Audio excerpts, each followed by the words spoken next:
Hi there. Let's chat about the invasion of the data snatchers, shall we?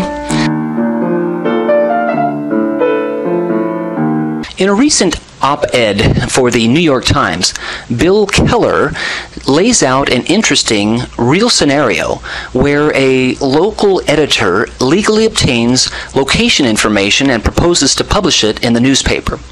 One of the points Bill raises is that just because we can increasingly map location information, it may not be wise, it may be controversial even to do so.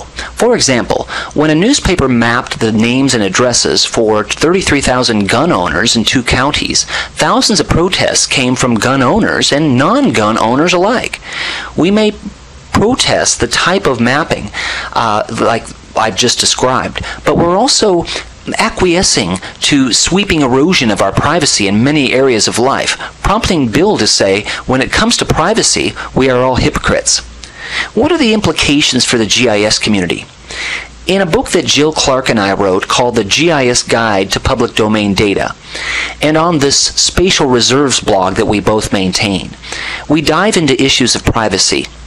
I first became aware of the dichotomy between personal information wariness and wanting to map that information while working for the U.S. Census Bureau years ago. People may not relish divulging their own information for the census, but appreciate government grants to their community stemming from census figures.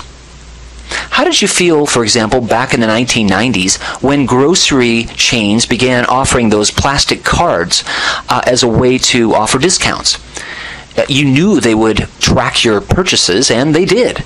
But then consider the detailed data that you can obtain and map from consumer expenditure surveys based on that data.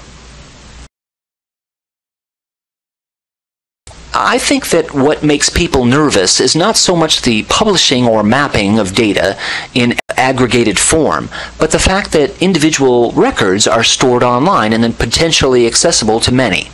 And nearly on a daily basis, we read about those records being hacked or somehow compromised. What is the solution? Certainly the continued improvement of cybersecurity. However, beyond the technology, it is my hope that through our work in the community and education, that we can cultivate a generation that is ethical about data and will seek to protect and secure that data. Thanks.